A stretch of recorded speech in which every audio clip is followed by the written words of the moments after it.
Hello and welcome. The title of the message today is The Art of the Spirit Break. But let's begin by affirming together our opening statement.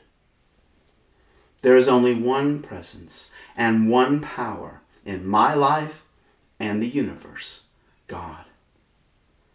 I invite you now just to take a deep breath and release, bringing your awareness to this present moment, right where your feet are, right now. Opening ourselves to Spirit, the teacher within us. Amen. So the art of the Spirit break. If you've been following our e-newsletter, Light on the Mountain, which comes out Thursday evening to be in your mailbox on Wednesday morning, you might know that I've been encouraging spirit breaks. Well, what are they? How do you do it? And, well, really, why? So I'd like to talk a little bit more, go a little bit deeper into spirit breaks today. And I came across a poem yesterday that is just perfect. I'd like to read that for you now. It comes from the book 1,000 Mornings by Mary Oliver. And the title of the poem is I Have Decided. I have decided to find myself a home in the mountains, somewhere high up, where one learns to live peacefully in the cold and the silence. It's said that in such a place, certain revelations may be discovered, that what the Spirit reaches for may be eventually felt, if not exactly understood. Slowly, no doubt. I'm not talking about a vacation. Of course, at the same time, I mean to stay exactly where I am. Are you following me? So when we go up on the mountain, that's how this starts, to find myself a home on the mountain. That means we're living from that place that is the highest possible vibration of our consciousness. We are up on the mountain, somewhere high up, where one learns to live peacefully in the cold, in the silence. All right, so spirit breaks are helping us to find this place up on the mountain, to helping us move closer and closer to living in this place. It's said that such a certain place is where revelations are discovered. It is where we find the presence of God in us. It's what our spirit is reaching for and may eventually be felt, if not exactly understood. And by this understanding, she's talking about our brain, our intellect.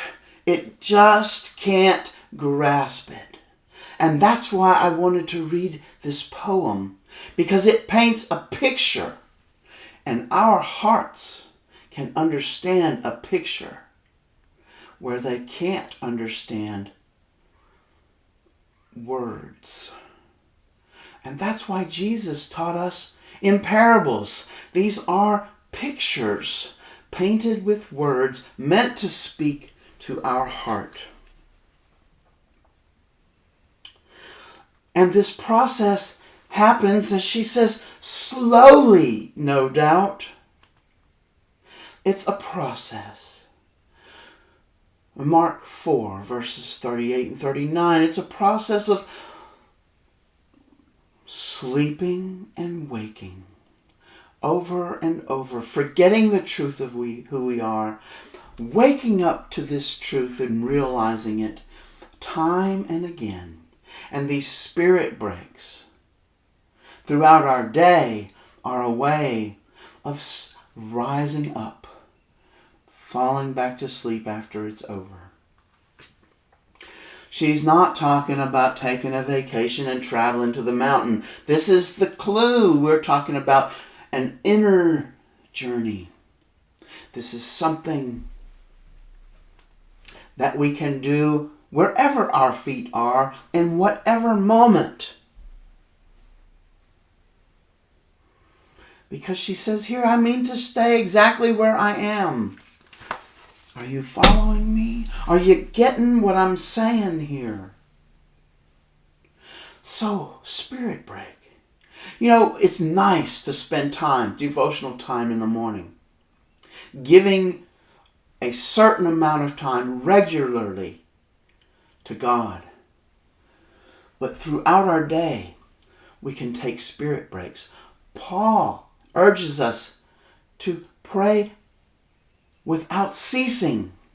And these spirit breaks help us move closer and closer to this becoming the truth of our life, where we're living upon that mountain. So take a spirit break. The next time you're driving and you come upon a red light, instead of becoming aggressive or impatient, take a deep breath.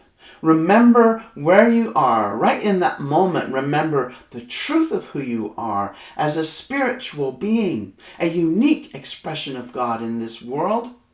Remember that you are never alone. Feel the presence of God in that moment. And these spirit breaks can happen so quickly, whenever, and no one needs to know that it's happening. When I'm at work, I work on a computer a lot, and I'll click on something and then that hourglass begins to spin. Or that, now it's just a circle.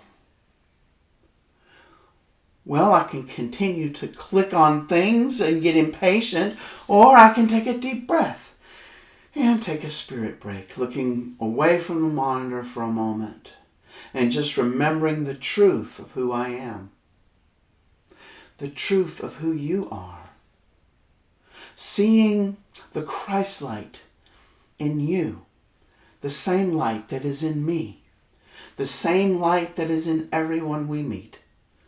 Taking a spirit break, going to that place on the mountain where revelations are met, without taking a vacation, without leaving this place where our feet are right now. I invite you to take spirit breaks through your day. Practice this art of the spirit break. Remember the golden key.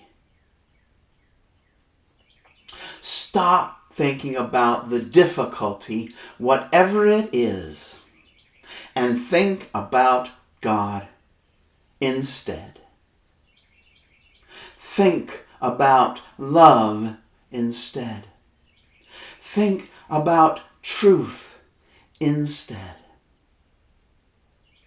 This is the art of the spirit break.